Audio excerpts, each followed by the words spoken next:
Morning. Good morning. How are you, Mayor? Morning. Can we call the meeting to order? Please. Okay. Let me call the roll. Dr. Adams, Present. Ms. Battle, Here. Mr. Deal, Here. Logue, Here. Chair is here. The first item, any opening remarks? Dr. Adams, None. Ms. Battle, None. Mr. Deal, None. Logue. None. Next item is approval of the minutes. I assume all the board members have had an opportunity to review the minutes. Does anyone have any objections? Are there any errors or omissions in the minutes as presented? I found none. I move for approval. I Motion second. for approval. Is there a second? Motion and a second. Any discussion? Any discussion? Dr. Adams? None. Ms. Battle? None. Mr. Deal? None. Logue? None. We'll call the question regarding approval of the minutes as presented from the January 28th meeting of the Utility Board. Dr. Adams? Yes. Ms. Battle? Yes. Mr. Deal?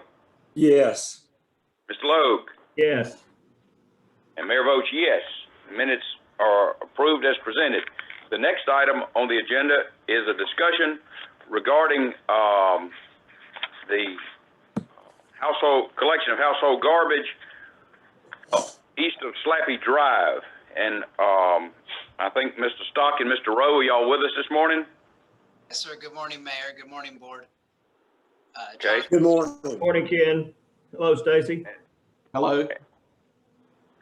And if we remember, I believe we were considering the proposed purchase of equipment for city staff, and there was a request that we determine what the cost would be to transition out of household garbage collection.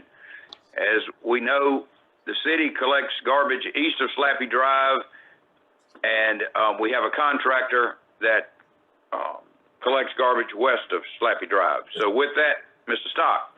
Yes, sir. Thank you very much. Jonathan, you can just go to the next slide, please.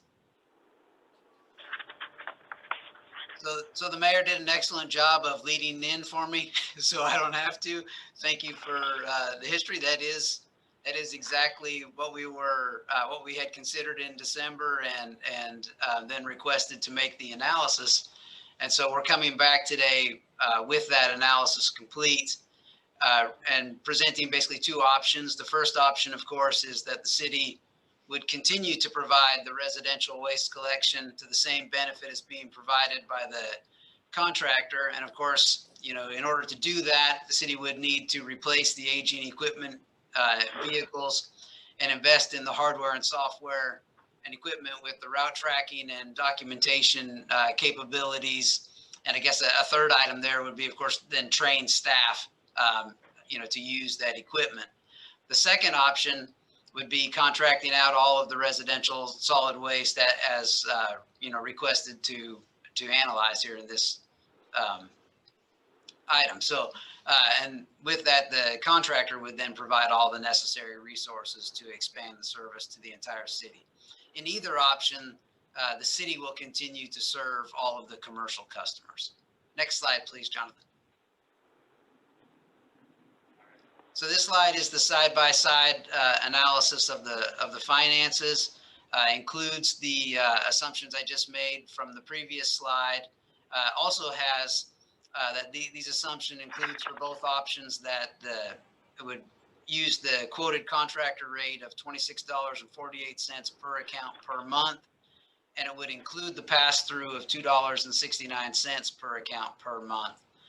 What it does not include is the really big item, which is that under the city option, the city would have to spend nearly $3 million in order to buy the necessary equipment. Again, that's why we were asked to consider this. Next slide, please, Jonathan. So the other thing we took into account, of course, is how would this impact employees? Because, you know, we're very concerned about that, especially during, well, at all times, but especially during these times. And in the solid waste division, there are currently 36 full-time employees budgeted. In the contracting option, the city would retain 19 of those positions. And obviously doing the math, the city would then have to reduce 17 positions. However, of those 17, 9 of those are currently vacant, which would leave 8. And in looking at all of the other current vacancies within Public Works, those 8 could be easily reassigned into those other openings in Public Works, therefore resulting in 0 layoffs and terminations. In other words, this would not impact any current employee.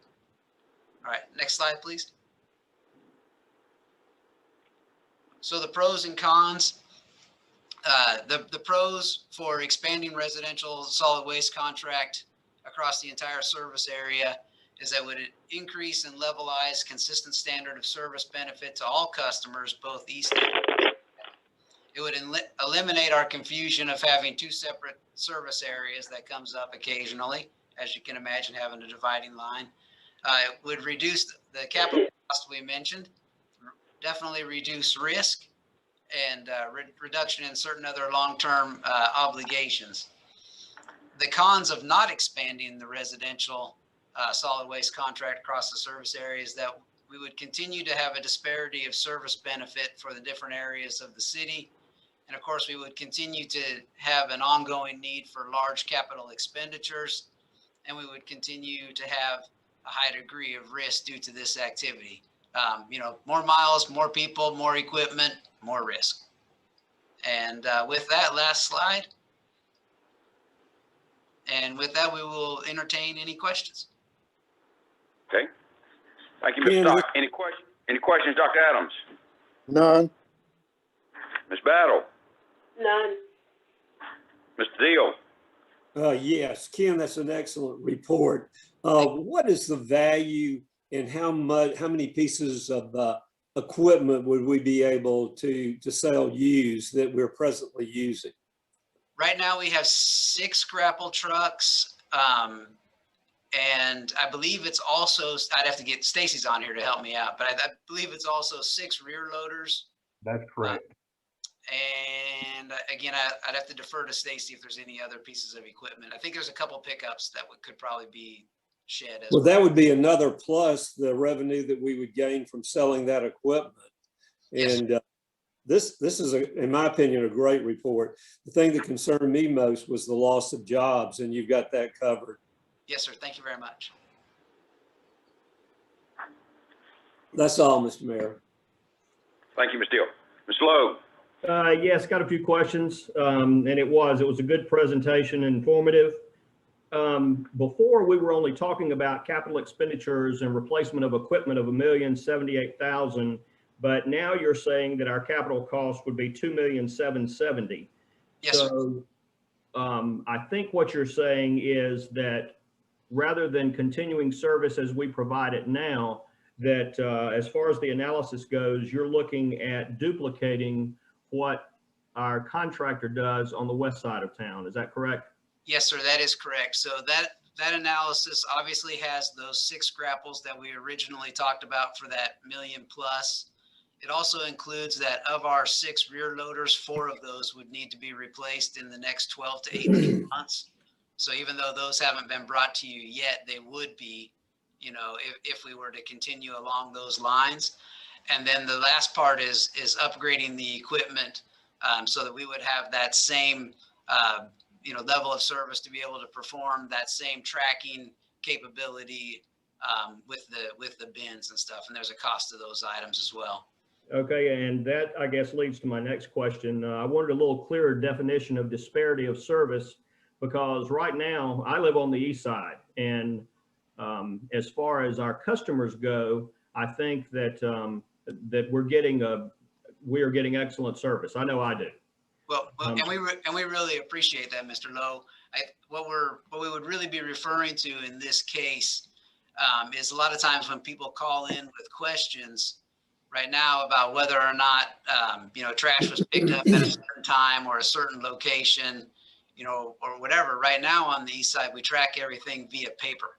Right. So, but on the west side, if you called in and said, hey, my trash was supposed to be picked up, what time, we can go right to the software and tell you exactly down to the minute when that bin was lifted and that trash deposited into the truck. Right. And if you really wanted to push us, we could probably provide video. Well, I certainly hope it doesn't come to that. Well, no, but you'll be surprised at some questions we get. Just to be Well, and but that certainly does. It's absolutely evident that from a business standpoint and from an efficiency standpoint and operational standpoint of the utility board and the solid waste division, that it most certainly would be a benefit. I think the last question I've got is, are the containers on the west side different in size from those that we have on the east side? I believe that answer is no, but I'll defer to Stacy. No, so they're both the same. They appear to be a different size just because of the shape, but they're both 95 gallon. Gotcha. Okay. Well, I just wanted to make sure that we weren't caught doing what so many of the grocery store products seem to be. It seems like rather than go up in price, they just reduce the size of what you get. So thank you, gentlemen, for all of that. No less cookies here, sir. Well, I was thinking more in terms of ice cream. Oh, okay. Stephen, I was thinking about potato chips, same size bag, a third full. I wonder why you're eating ice cream and potato chips. Hey, what else do you do in a pandemic? That's right.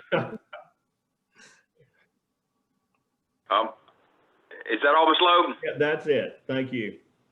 I just, of course, I have some concerns about this. Really, I think it's a big decision, but first we need to consider the fact that we would basically be eliminating the solid waste division for household collection. I mean, maybe the city would maintain some commercial accounts, but I think it would be prudent to find out how many other cities essentially contract out household garbage. I think we talk about it being a business decision, and certainly the city always needs to be as entrepreneurial as possible, but the city is not a business.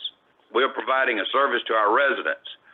And I don't think we've adequately vetted this issue, but if y'all want to vote, if the board wants to vote on it today, that's fine. I mean, I was looking over this and I thought the staff hadn't provided us with the pros and the cons on the other side. And I want to address that briefly. One thing we need to remember, we've got these numbers, but Concrete Enterprises actually came in to obtain the city's business on the west side of Slappy at a lower rate than they bid. And their contract is for only 1 year. So it's a pretty safe assumption that the cost of collecting garbage on the west side is going to go up after that 1 year. What I have seen during my time in office is when fuel prices spike, then on these long-term contracts, the outside contractors, they start getting a position where they can actually be losing money. With that, service oftentimes becomes sluggish. They want to renegotiate their contracts. With having solid waste, even just on the east side of Slappy, what we can do is we can mobilize, and this happened before, and after I speak, Ms. Subadan can either verify or refute what I'm saying, but in the last few months of the previous contract, we had neighborhoods that trash was not getting picked up for weeks, and we were actually sending city employees to neighborhoods on the west side to collect garbage. Also, with an outside contractor, you're limited to the scope of the contract. And if they're just picking up household garbage and we have a problem with a dump site, well, then they don't have an obligation to go to that dump site. Well, the residents aren't going to be satisfied when their commissioner tells them, well, sorry, Mr. Jones, but that's not in Concrete Enterprises' scope of work. We also need to look at the cons, and even though Ms. Subadan says that she can reassign all these employees, assuming that that's correct, we are still eliminating 40 jobs, and this came up over the years.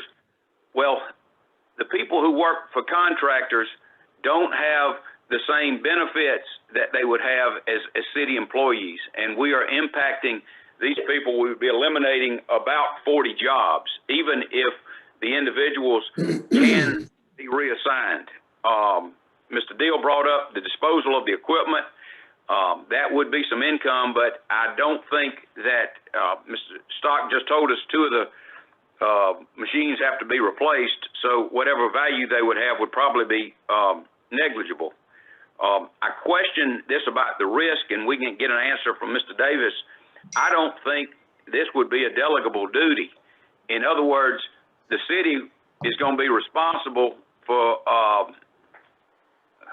the negligence of the contractor if it's not a delegable duty, in which event we'd have to insist that they get substantial insurance, and of course that cost is going to be passed on to us. I mentioned earlier about the agreement with Concrete Enterprises being only for 1 year. Well, the cost also of using an outside contractor could go up considerably if the minimum wage is increased incrementally, like it appears it will be. And once we get out of the solid household collection, it's going to be almost impossible to get back in. And I just think there's so much more we need to look at that hadn't been presented to us. And also, in all fairness, I think it would be prudent to have surveys or information from other cities to see how many cities are actually completely contracting out household garbage collection. But that's my thoughts. And if the board wants to vote on this item today, I guess we can, and make a recommendation to the commission, or if we want to hear and investigate further. And with that, Dr. Adams? Mayor, Yes, could sorry. could I provide a few responses for you? Okay, yes, ma'am. Thank you. So in terms of the rate, we calculated the new rate because we wanted to make sure that there were no surprises. The contract that we have, while it is it's not technically, it is not for 1 year. It's only for 1 year if they fail to perform. As we did our analysis, we did calculate the new rate. I certainly wouldn't want to put this commission or the city commission in a position where we have a oops after 1 year. So we did incorporate the rate increase. In terms of scope, you should know that the scope of our contract includes additional pickups like dump sites and, emergency collections, dead animals on the road. All the things that we currently do are incorporated in the rate. In terms of quality, part of the reason the new contract has significantly more accountability is because of what we encountered at the end of the last contract, which was not a contract that I negotiated. This contract requires a significant amount of additional accountability, which is why we have things like video, GPS. We know when every pickup is made, how much was picked up. Even when they do their bulky waste or the yard trash, we have video when that was picked up. And that is part of their contract. Being able to provide those dashboards and those key performance indicators is part of this contract. If they failed to do that, then we would penalize them accordingly. You suggested that there were 40 jobs. In actuality, it would be 17 jobs. That would be not jobs, but positions that would be eliminated, as opposed to 40. I'm not sure. How many vacancies do you have? I believe we have 9. So that would bring it to 26. No, No. sir, because commercial and the rest of solid waste stays intact. The only part that would go away would be the 17 positions that are essentially assigned to residential east side collection. Okay. In terms of risk, it is in their cost, and Nathan was very clear in our negotiation process that any liability associated with the contractor is the contractor's responsibility, and the city is held harmless. And in terms of additional cost for minimum wage and/or fuel, that happens on both sides. You know, if the minimum wage goes up to $15, it goes up for us as well. And so the cost of fuel goes up, it goes up for us as well. So, you know, and in addition to that, we have a 38 to 40% additional overhead burden on every full-time equivalent position. You know, and that encompasses everything from health insurance to pension to all of our other benefits. So certainly, we will do more research in terms of the other cities. And our intention this morning is to bring this back as requested by the utility board.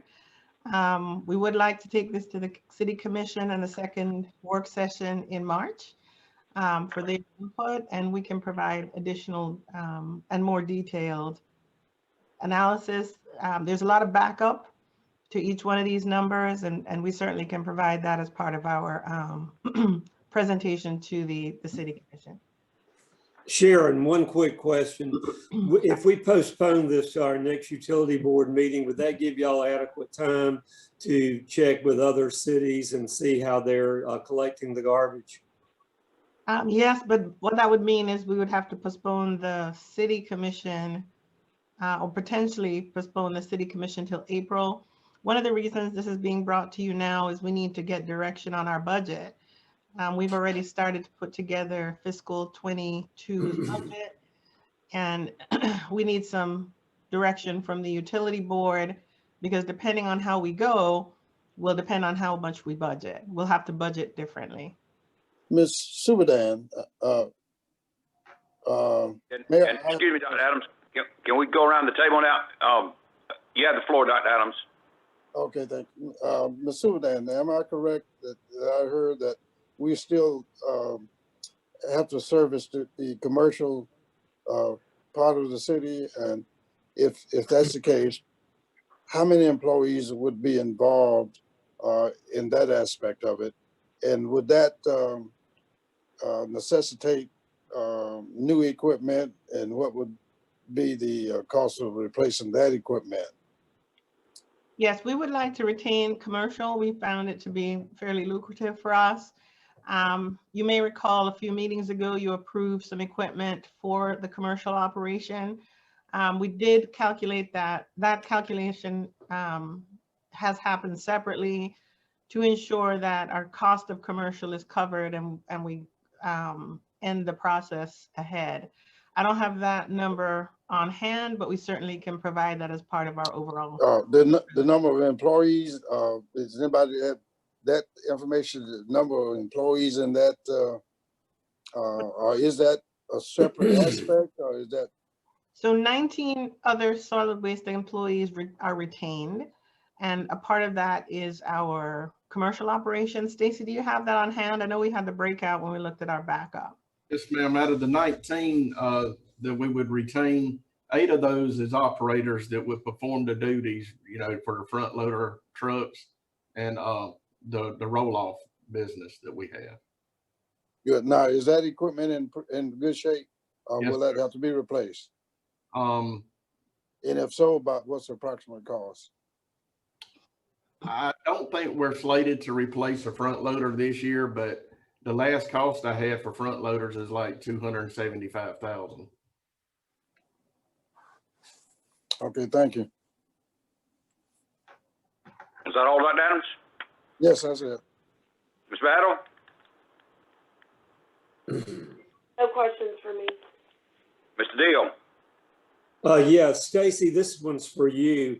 Can you tell us some other towns about the size or cities about the size of Albany that are outsourcing their garbage collection now?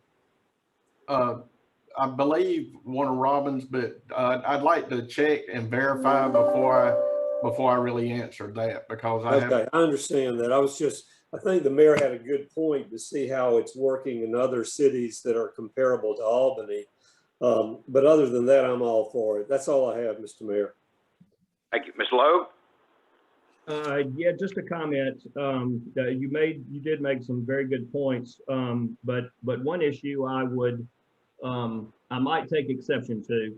You said that we're a city providing a service. And I don't recall this service being paid for out of Albany's general fund. We are, as a city, operating what is a revenue enterprise. And that means that all of our services that we sell and provide to our citizens, they're paying for. And they're paying for a fee, and they're our customers. And the one thing that I think that we've all been very conscious of and done a good job of is making sure that we do and provide that service to our customers in the best way we can at the most efficient price, and what's in the best long-term good for the city. And I think that this might be an opportunity for us to take advantage of those things. And that's all. Okay. I mean, I just, in response to that, Ms. Logue, I would point out that you acknowledged being within the city service area that you have no complaints with the collection, and there's no saying if it ain't broke, don't fix it. But with that, does the board want to vote on this today? What is the will of the board? Dr. Adams? I would vote, well, let me put it, I think I should excuse myself from the vote. What I'm asking Dr. Adams is... I have to excuse myself from the vote. Okay.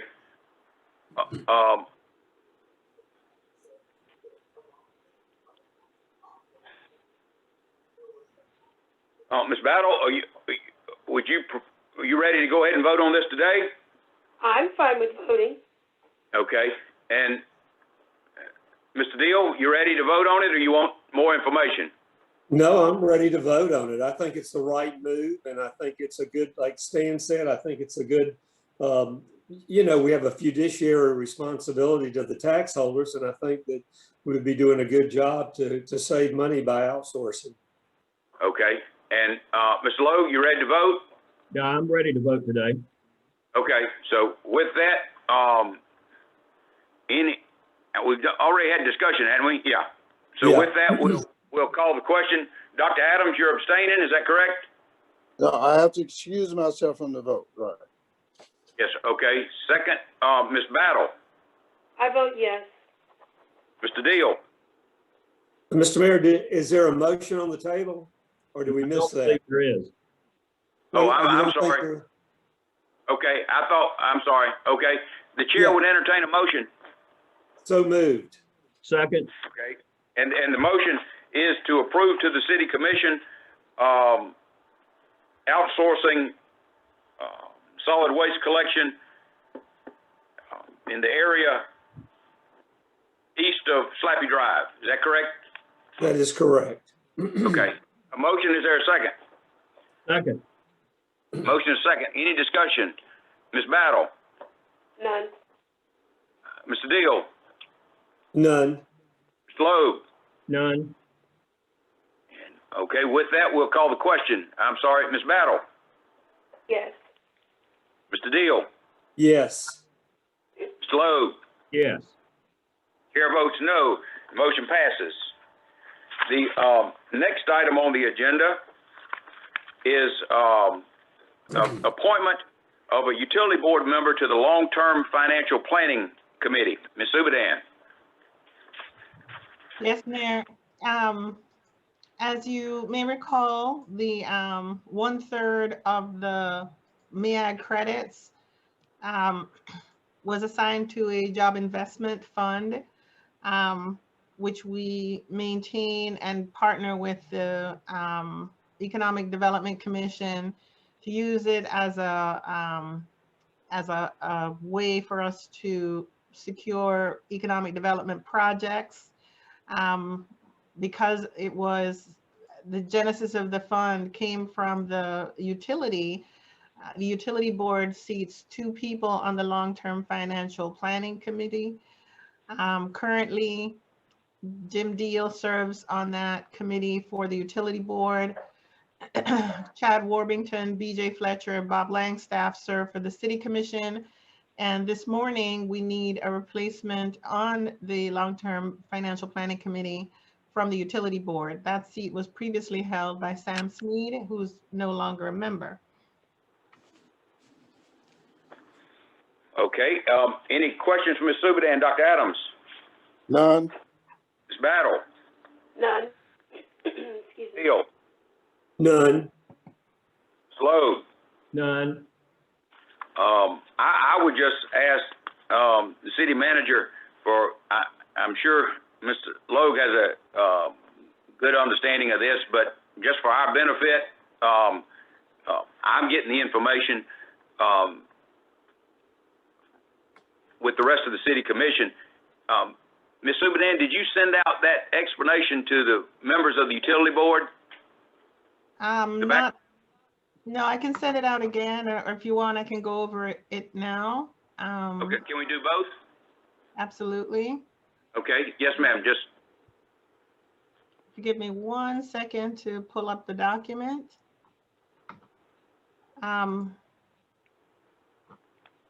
Sorry, this will take a minute.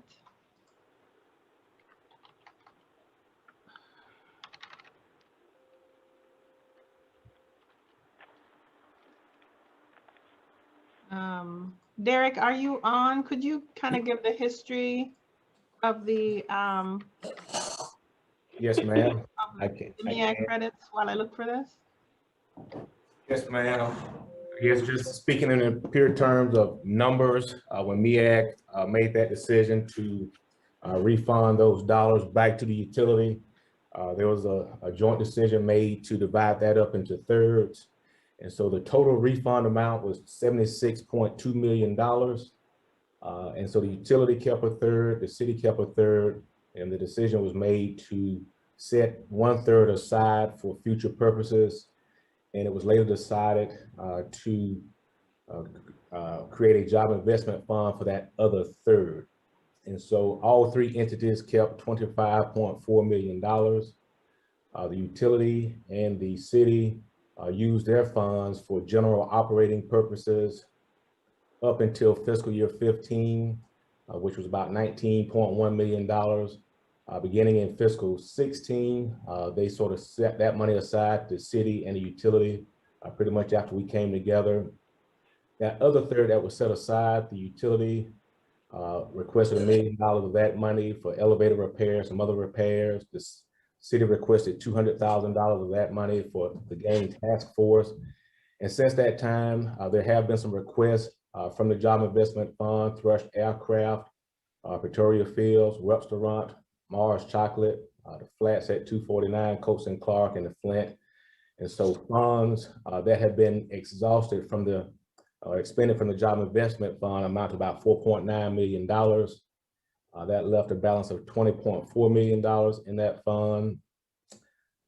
We began to get some repayments of those funds that have been issued from Pretoria Fields, from the Flint. We've also made some interest on those funds over the years. And so right now, at least as of our financial statements as of December 31st, there's $22.9 million in that fund, which is the oversight that the Long-Term Financial Planning Committee makes recommendations on. So as far as the Job Investment Fund, that's that balance, which I'm sure that's the primary one that you're interested in. The utilities also has $6 million left of its balance of that 25.4 that it initially had. Thank you, Derek. Thank you.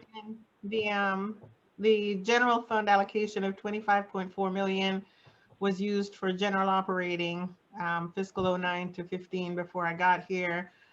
We retained the remainder for several years, and in fiscal 19, we used the remainder to upgrade the city's streetlights to LED. So at this point, the responsibility of the Long-Term Financial Planning Committee is to convene to consider economic development projects. There are a set of guidelines that are required for a project to be eligible to get a grant from the Long-Term Financial Planning Committee. And we convene that committee on an as-needed basis. The bylaws really need to be updated because it requires you to meet more regularly than that. But quite honestly, unless there's a project to be determined, so it really sort of functions on a call meeting basis.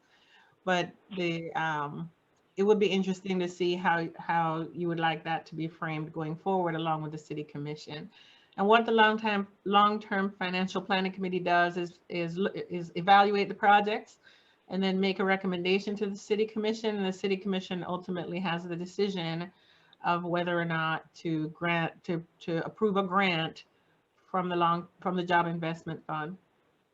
I will also let you know that on Tuesday night, the city commission approved gap financing for the South Albany grocery store, and we are using the job investment fund as a funding source, but it doesn't meet the normal criteria. It's not a grant. It is a loan program.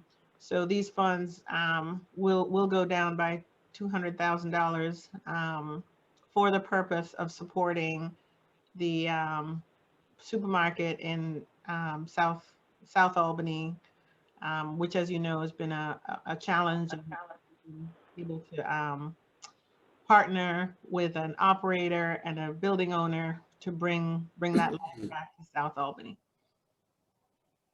Thank you, Ms. Superdan. Any questions, Dr. Adams? Yes, Ms. Superdan, this South Albany project, is it in what we call a food desert area? It is. It's in the old Harvey's that closed on Gordon. Okay, thank you. Ms. Battle?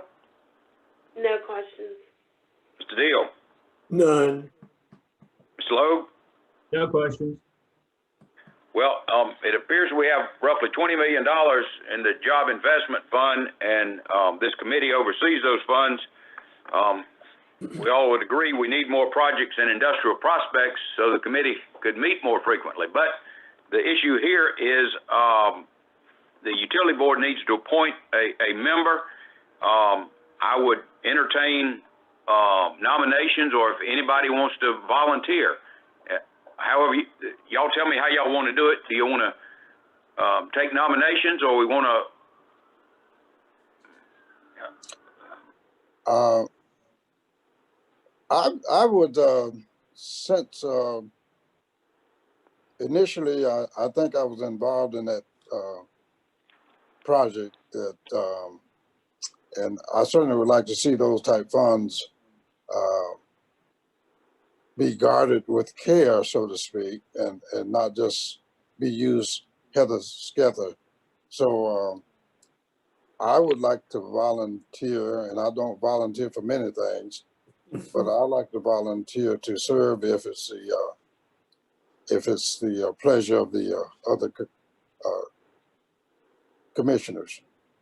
Okay, thank you, Dr. Adams. Ms. Battle, do you have any interest in serving? No, but I'd like to nominate someone.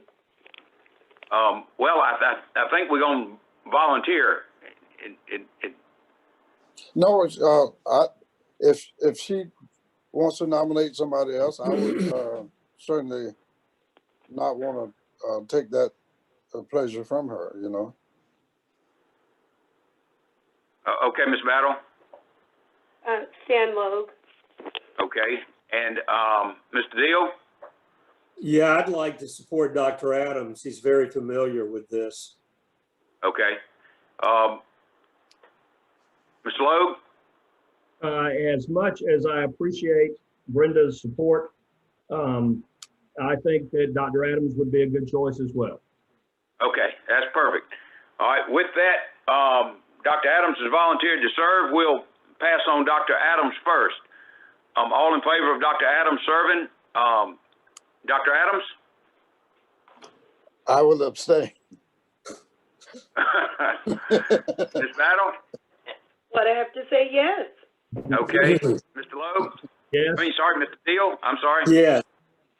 Mr. Logue? Yes. Chair votes yes. It's 4-0 and 0. No, 4-0 and 1, I guess. Thanks for the support. And as I said, I hope the committee meets soon but we just need some prospects here. The next item on the agenda is an update on the Walmart solar initiative. Mr. Stock. Yes, sir. Good morning again. Thank you. I can make this one really brief because there really hasn't been any movement on this, but we talked about this in December, as you may recall. I don't want to go into all of the history everybody remembers. So the update is that in the middle of January, the solar vendor that was working with MEAG on the project, due to what they call the subscription level, in other words, how many megawatts all the cities were interested, ended up coming back lower than they anticipated. That vendor raised their prices. And as a result of that price increase in the PPA or purchase power agreement, Walmart rejected that agreement. And so Walmart also rejected a proposed service fee for the cities that was included in that renewable energy customer agreement tariff. They didn't like the way it was structured. So Walmart has requested MEAG Power to provide updates on 3 items. And those items are an updated PPA pricing, which means MEAG has to go back and find another developer and negotiate and come up with pricing.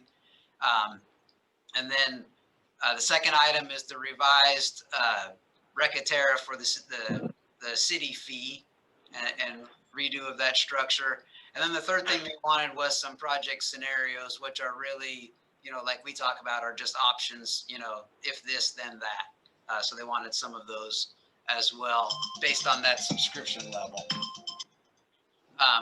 And that is actually what I did. That was the status. Like I said, that happened in mid-January, but we did talk with MEAG on Tuesday to verify that that is still the situation and that is still accurate information. Okay. Thank you, Mr. Stock. You're welcome, sir. Dr. Adams, any questions for None. Mr. Stock? Ms. Battle, any questions for Mr. Stock? No. Mr. Deal? None. Mr. Logue? None. Well, I just want to say, my objections to this proposal, I mean, from day one has been that the city is really not much more than a straw man. And here it's been confirmed, because what's happened is the real purchaser and the supplier couldn't come to terms on the cost. And so even if we would have supported it, it would not have come to fruition anyway. But with that, we proceed. Other matters, Dr. Adams? None. Ms. Battle? Yes, I have a 2-part question. Do we have a anticipated date as to how soon we're going to receive the results of the audit, 1? And 2, I guess this is for City Manager Subadan. And 2, has there been any thought as to how the results will be communicated to the public? We got a first pass at the report, and we had additional questions that I don't think they answered that were in the scope. I want to make sure that they fully answer everything that was in our scope of work. So we kind of sent them back to do more in-depth analysis and provide us a response to everything we asked for. And so I would say probably within the next month. We would communicate it at a utility board meeting and at a city commission meeting. The other thing I would really love is if we were able to have sort of a high level, what I call a people speak version that we can do for the public.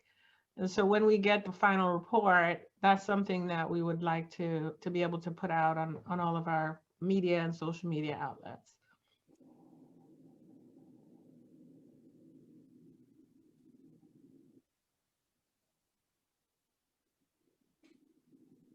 Anything else, Ms. Battle? No, that's it. Okay, under other matters, Mr. Deal. No, sir. Okay, Mr. Logue? No, the only thing I had was exactly what Brenda brought up. I was curious about the timing on our consultant's report and analysis of exactly where we are. Okay, I was reminded when I drove into the parking lot today, Ms. Superintendent, the lines are all crossed over each other. We making any progress on restriping or do you have to recover the whole lot?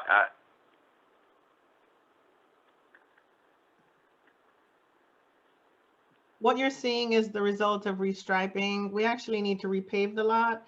And so my plan was to see if we could do that either in the budget or incorporate it some kind of way with the paving contract if there's additional quantity. I would have to kind of see how we're doing though. But we are cognizant, and truthfully now would be a good time if the weather holds to take care of it while we don't have customers coming into the building. But we'll circle back and try to get a cost and see if it's something we can do this year. Could that be a T-Splosh project? No, sir. No, that will be funded by the city. Okay, thank you. All right, next, other business or items for a future agenda, Dr. Adams? No, I just have a curiosity question, and maybe Ms. Superintendent can help me out with this. I wonder, what is the downsides of using inmate labor? And why do we use inmate labor in the city? Or if not, why not? And if so, how does it work to our advantage?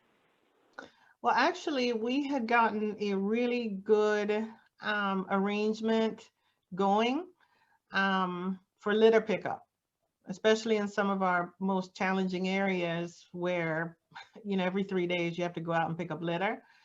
The challenge we ran into, though, is they transported the prisoners in vans, 15-passenger vans. And once COVID hit, it wasn't possible for us to do that anymore because of social distancing. So quite honestly, since the beginning of the pandemic, we've been really limited in what we can do in terms of inmate labor. Okay, thank you. Okay. Under other business items for future agenda, Ms. Battle? None. Okay. Mr. Deal? None. I'm sorry, Mr. Deal? None. Thank you. Ms. Logue? None. Okay, I want to thank everybody for your attendance, your participation, and your service, and this meeting will be adjourned.